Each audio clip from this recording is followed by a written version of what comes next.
Hey, I'd like to welcome you to another episode of Mission Matters. My name is Adam Torres, and if you'd like to apply to be a guest in the show, just head on over to missionmatters.com and click on Be Our Guest to apply. All right, so today is a very special episode. It's commemorating the most recent book of Mission Matters that we launched. So volume 11 of our best-selling Mission Matters Business Leaders series. And we're welcoming back onto the show Scott Chaplan. I like to call him one of our founding fathers or founding authors of Mission Matters. Let me tell you, Scott was supporting us way back when, before we had a website, before we had a podcast, heck, before we had anything. I don't know how we talked him into it, but we're going to get into more of that in a bit. But first off, Scott, man, welcome back on the show. Adam, it's a pleasure, man. Nice to see you as always. All right, so we're going to start this episode before we dig in, like we start them all, with what we like to call our Mission Matters Minute. So Scott, at Mission Matters, our aim and our goal is to amplify stories for entrepreneurs, executives, and experts. That's what we do. Scott, what mission matters to you? I like to help people, Adam. I like to teach. As the executive chairman of Delray Urban, we invest in real estate, we advise around real estate, and we also have an advisory services firm for businesses. So teaching, writing, and putting together deals are the things that I like to do. And we do that a lot in the urban core, where we help a lot of people around the country. It's awesome. Well, great having you back on, Scott. And first off, I gotta show this, so the people that are watching the video at home or on YouTube can see this. The people that cannot, that are in audio and that are watching, maybe listening in their car. So I'm holding up a book right now, and this book has myself and Scott on it. This is the very first edition. I can't say of Mission Matters because it even predates Mission Matters. This is the first edition of Money Matters, which was the original name of the company.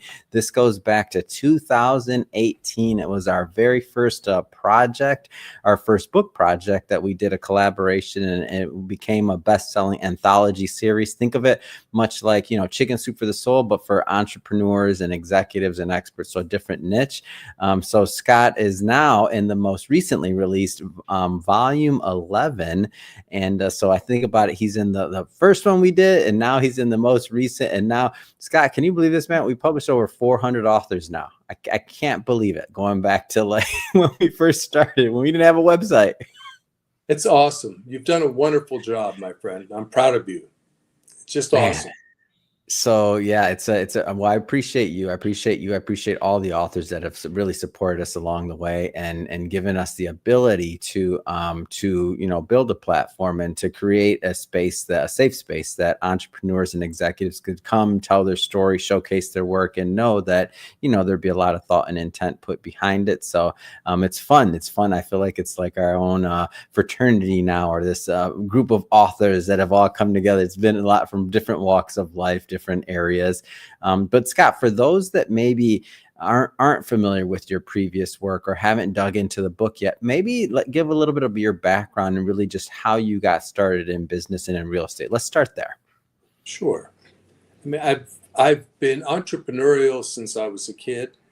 So from college, where I started my first business, to coming out of college and getting into the wholesale business for automobiles, paying for my law school with that, and then becoming a lawyer, becoming a business lawyer, and starting to syndicate real estate deals in the early 90s. So, and I've been doing that ever since. And over time, that's become a concentric to Los Angeles project, to now 10 cities, 7 states across the country, and growing. And that's become our business. We vertically integrated to add consulting and to add design. We have property management, and we're a fully diverse real estate boutique, really a real estate investment bank with advisory services. So it's grown a lot, and it's evolved a lot. And I think I've learned a lot more through the scrape your knees lessons of life than any of the books that I've read, although I read a lot of books and write a few. Now, were you born in LA, Scott? Are you LA native? Yeah, I am. I'm an indigenous creature to Los Angeles. I've been here all of my life. Yeah, I I thought so. I mean, I know you as an LA guy, but I never asked you that. Yeah, I thought so. Huh. Yeah, I mean, I spend half my time now in Texas, Hmm. and we have a big presence there and a home there and a daughter there, which is my Hmm. most compelling reason for doing anything. And so I love it there, but I also love my roots. I love Los Angeles, my friends, and we have this is the headquarters to our business. Hmm. Talk to me about those early days of real estate. Like, how did you originally get into real estate and start doing deals? Like, what drew you into that side of things? I was in law school, and I didn't like the idea of paying rent to somebody else. It just bothered me. Yeah. And so I wanted to try to put together a deal where I would own a place.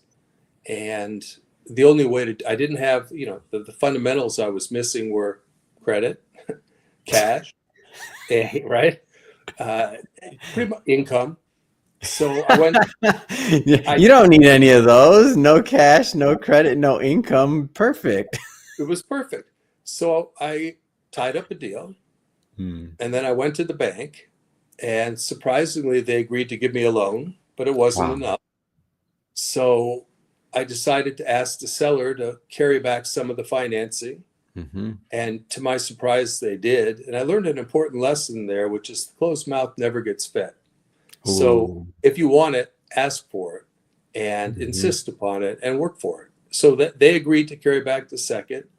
Hmm. Then the bank said, you also have to show income.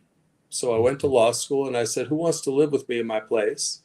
And I got a Hmm. couple of people to sign leases, took it back to the bank and said, I have income. They made the loan. We closed the deal. And I held Hmm. that property for 15 years as a rental property and continued to buy. So from that point, it went into multifamily, different houses, flipping houses, buying and holding apartment buildings, Hmm. and everything else. Yeah. Before we get into more present day stuff, I want to stay in those early days a little bit longer now because there's some people that are just getting into the business now and they're thinking they're going to listen to this or watch this and be like, wow, Scott did it, like, but he can do it, I can't. What kind of advice would you give to that new group of entrepreneurs and or would be real estate professionals that are just getting their feet wet? Like, what kind of things would you tell them? The first thing I would tell them is to stop setting your own limitations. There Hmm. isn't anything you can't do.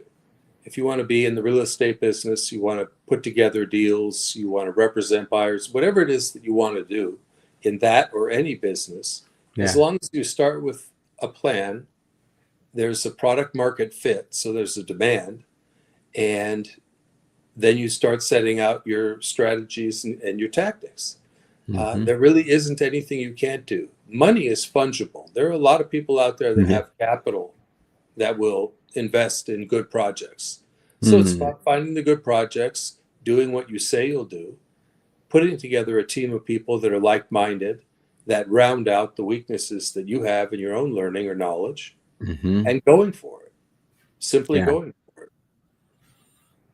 Talk a little bit more about that concept of raising money, and even in the beginning, like you said, you went to the bank. You didn't necessarily know that they weren't that you were surprised they gave you some money, right? Or they were gonna, but it wasn't enough. So then you went back to the seller.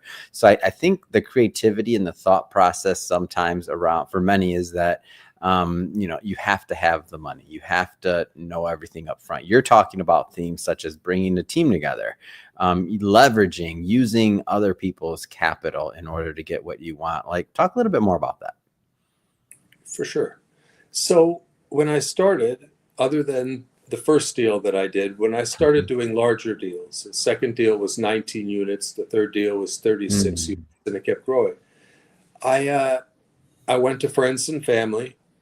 I made a lot of presentations to people about what the cash flow returns would be if they invested with me, Yeah. and I ensured that they got paid and they did Mm. well, and so they continue to come back, and they still do today.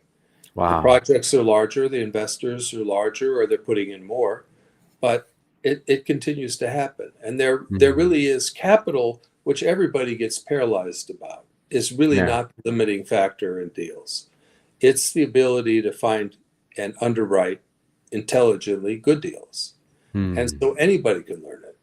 And you have to just believe in yourself, find something that you want to execute on, jump in and execute. We write Mhm. lots of offers all the time. We don't Mhm. expect to win every one. We win the ones we win, and then we close the ones that make the most sense. So we have a very high closing ratio. So we do a pretty good job of vetting it. But that's Hmm. after a long time of experience, more time than I'm willing to admit, of experience. I'm Yeah. still surprised, by the way, that that first bank made me that loan, which is probably the reason that that first bank isn't in existence anymore. But what kind of loans are you guys making to a kid that doesn't have income or credit? Uh, Yeah. but you'd be surprised. And many people got started that way with Mhm. developing a lender relationship that worked for them, maybe a Mhm. smaller regional bank or credit union, and going out and putting a deal together. I tell people if you want to start small, get a duplex, Hmm. rent out the other half, show that income, get a Yeah. loan that's appropriate for that, hold that property, rent your unit, refinance it, go buy another property, and Mhm. continue rinse and repeat to do that. And then the other thing that happens is that people get scared because markets change. Mhm. Oh my God, the market might be going down. How am I possibly going to make money? Mhm. Well, it's all about friction. It's not necessarily about the positive indicators of every market. There's Hmm. money to be made when the markets go down. In fact, most of mine has been made when the markets went down. We Interesting. we Mhm. bought distressed. So people say, well, Mhm. what do we do? The deals are trading slower. Okay, then you go back to the seller and you say, look, I need you to make concessions. I need Mhm. you to finance this deal for me for the first 2 years while I put it together and increase the income so I can refinance you, but Yeah. at least you'll get cash flow. So there are a lot of ways. And it's no different for businesses. When I advise small, medium, large businesses, we have a Mhm. practice area in family offices where we advise family offices. It's no different. The fundamentals are the same in business. Mhm. Manage the capital, budget the capital, get a return on every labor hour that's happening, Hmm. and drive the business forward, as you know. Yeah. Yeah. Well, I want to shift slightly here. We'll continue on this, and I want to pick this up. And I also have your the most recent book, Volume 11, in my hand, and we're going to dig into that a bit as well. But I do want to take a moment, and maybe as an aside, and get into the educational component of what you do as well, whether it's speaking, whether it's teaching, because you've had this whole other linear path that you've pursued while doing real estate, while speaking, while doing real estate, I should say, while advising businesses, like all these other things. Like, where does that educational component and that need to give back, where does that come from? Probably my family, Mm. probably the way that I was raised, and a core value of giving back and trying to share blessings that you've received. Hmm. So I knew how to teach. I knew how to teach because I would help people with the things that they were Yeah. working on from a young age. And Mm. I liked it. So in law school, I got involved and I ended up teaching at the law school at Pepperdine at their Hmm. Center for Entrepreneurship and Technology Law. And I was an advisory board member. I loved that. I Mm. went on to that center. I was an advisory board member when it was first formed. So we kind of helped get it off the ground. Yeah. Now it's doing incredibly well. Then I went on to teach at Chaplan University to teach people how to get real estate licenses, broker's licenses, and other core Mm. classes. And I love that because you can see the connection. You can see Mm. when somebody's learning from what you're saying, and when Mm. they've got a true interest, and you can pour into them. Yeah. And the accumulation of knowledge is interesting, but if you don't share it, what are you doing? It seems very Hmm. narcissistic to me. So I really do love to share. And then I bring people into the team who Mm. have that learning passion, commitment, hardworking, and want a family atmosphere, but want to do great things. And Mm. people around here recognize that there isn't anything we can't do. So what is it we should do? Yeah. What keeps you motivated on that side of things? Like when it comes to to rallying the troops, the team, like all of that, like that side of leadership, like what keeps you motivated and going, especially when things markets going against you, whatever it is, like that, whatever gets you down, like what keeps you motivated? Well, there's a drive to win. for sure. Mm-hmm. I'm competitive, and I don't quit. I'm tenacious, so I haven't quit anything. Got that dog in you, Scott. Come on. Yeah, yeah. And I have a lot of people who depend on me, Yeah. and depend on me to lead. They depend on me to support and protect and provide. And I Mm-hmm. take that role very, very seriously. As a lawyer, I take it very seriously. As an advisor, as CEO, I'm critically and deeply invested in the success of the people around me. And often I'll be the last person to be paid because Mm-hmm. I'm taking care of everybody else. And that's okay. I still feel like that's a good day's work. Yeah. And everybody that works with me is part of my family. And if Mm-hmm. they're not, they're probably not going to work for me that long because I need it. And now the team that I've born Yeah. needs that kind of connection. That's Yeah. our DNA. Staying on that kind of train of thought when we're talking about team, and this has been a theme throughout this entire interview of building a team, whether they're direct reports to you or otherwise. Talk a little bit more about your concept around the team in terms of like partners, like whether it's real development side of things or any of the other things. Like, how do you look to attract, and how do you kind of like vet who you feel are the right people to work with and for you? I like to, it's what I call the agnostic dissenter. So when Mm. I'm talking to people, maybe I'm talking to professional athletes who need advice, and we're Mhm. talking about how to put together a team. Well, everybody on your payroll is getting benefited by the dollars that you make. That's how Yep. you've set up your construct. So they've got their own incentives, which may not be in line with your overall life goals. So Mhm. who's that person that's smart, that you trust, and is going to tell you exactly what the truth is with no upside at all? Listen to that person. Have somebody like that close to you. What is it that you don't know? What is it that you want to know that you don't know, that you need to know? Yeah. And where's that seed being pulled? It's like the book Jim Collins, Good to Great. Yeah. You need to put the right people on the right seats in the bus. You really do. And you need to be self-aware enough to recognize that I'm not great at that. I Mm. need somebody who is, because that's a core element of this machine. Mhm. And if we want to expand in that direction, maybe we want to go into the design business, which we've done because we design our own properties. So we've Mhm. expanded that beyond our own properties. Well, we need an exceptional designer with great interpersonal skills, which happens to be my partner, Consuela. Mm. And that gives birth to that business. And then I put energy behind it. We rally the right troops to undergird it, and off we go. And it's been that way throughout my career. There was a point in time where one of the businesses that I had was to go in with asset-based financial institutions that were Mhm. foreclosing at that time on companies that weren't paying their loans. I would Mm. go in as the friendly buyer, hired by the bankers, turn the business around, and then have the option to either keep the business by guaranteeing the debt or spring out of the business, roll it up, and sell it. And that Mm. was my job.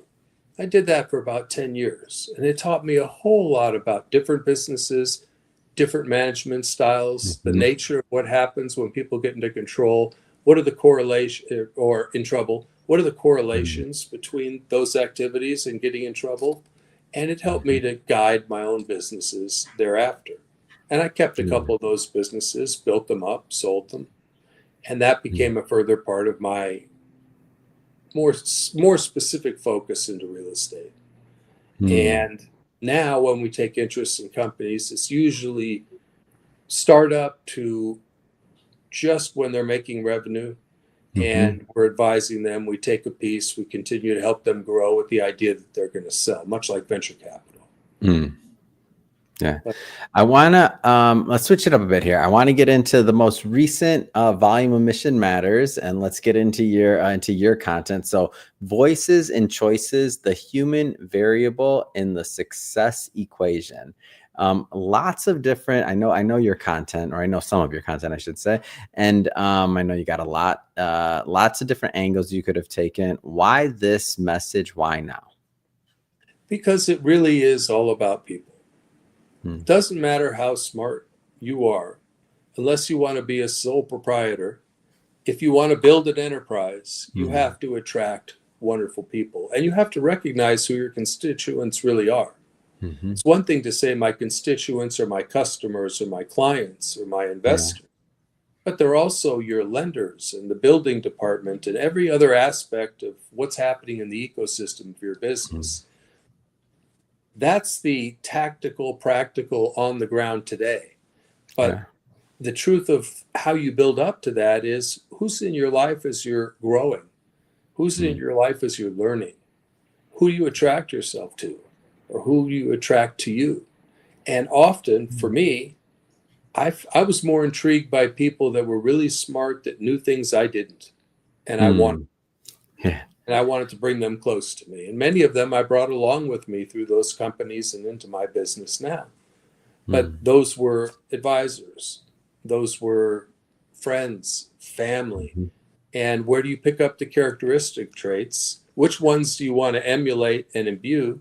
Which ones do you want to repel and say, well, I can see that doesn't work. Get that out of my life. So it really is about the voices and then the choices. So what are they saying to me? Who am I going to listen to? Who do I need to get away from? And how am I filling in my plate so that I've got all the right pieces to make the machine work? Now, obviously, there's a lot in this chapter and what you wrote, but if there were just kind of like one thing that you hope your readers for this take away from it, what would that be? Don't be afraid of creativity.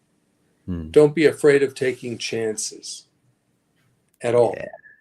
Don't be afraid of it. And don't be afraid of losing. It's not a battle. It's a war. And it goes on and on forever. You can make it fun. You can make it exciting. But be creative. Be bold. Be tenacious.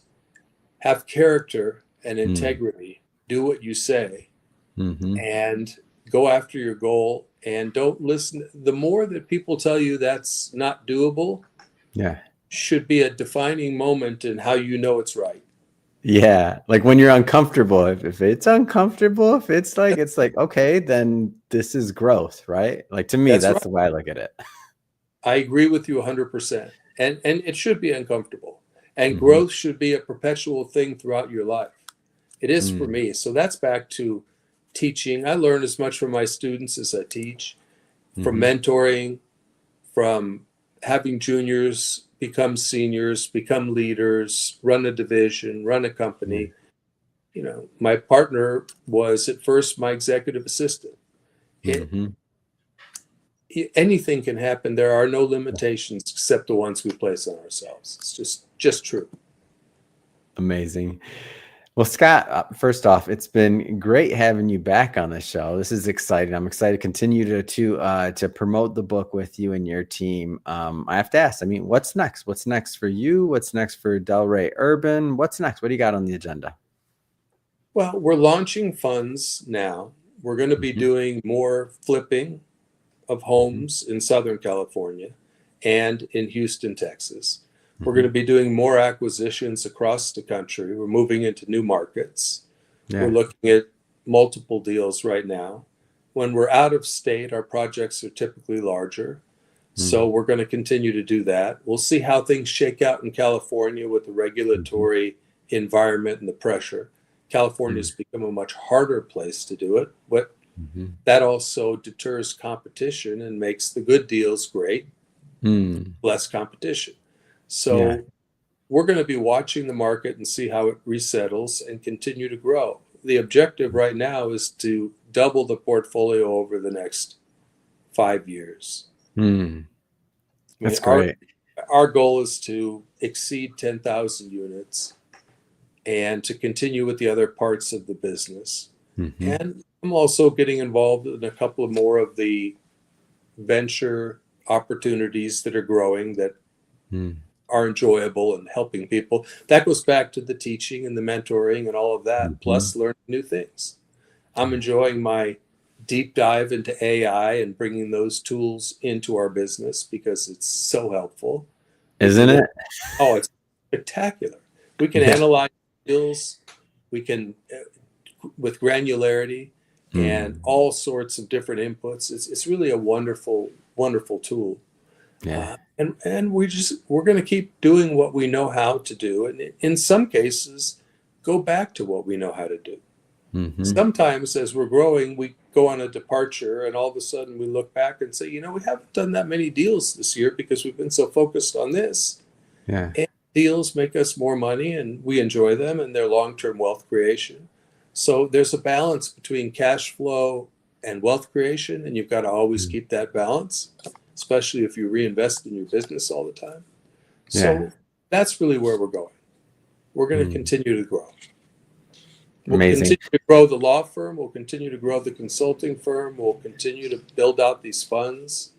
And Delray Urban will continue to be a leader in these spaces for many decades to come. Scott, if people are listening or watching this, and if they want to follow up and they want to learn more and connect, how do they do that? DelrayUrban.com is one way they can do it. 310-315-7226 is the other way they can do it. Call the office. If they want to speak to me, reach out to me. We'll find time. And if people really want to know, how do I do this? How do I get in this business? How do I increase my space in this business? How do I use my passive income to get a better return? How do I structure tax advantage deals? Whatever the questions are, we've either documented it when we represented banks, lent on it as lenders, bought it, litigated it. There isn't a piece of it that we haven't touched. So I'd be happy to share that knowledge with anyone. Been doing it a long time. It's awesome. And for everybody listening, just so you know, we'll definitely put the links to the website, all that good stuff in the show notes. So you can just click on it and head right on over. And speaking of links as well, we'll have the links to the most recently released book that Scott's part of course, volume 11 of Mission Matters, Business Leaders Edition. And so definitely pick up a copy of that. And if you're a first time viewer or listener and you haven't done it yet, hit that subscribe or follow button. This is a daily show. Each and every day we're bringing you new content, new ideas, and hopefully new inspiration to help you along the way on your journey as well. So again, hit that subscribe or follow button. And Scott, man, thank you so much for coming back on the show. And thank you for being part of volume 11, holding up volume 1 again. I cannot believe that many years have flown by and all that's happened since then, man. I'm just so proud and happy to see your business continuing to grow and thrive. And thank you for all you do. Thank you, Adam. And I'm proud of you as well. You've done an incredible job. I love working with you, and we've got a lot more to do. We've got a lot.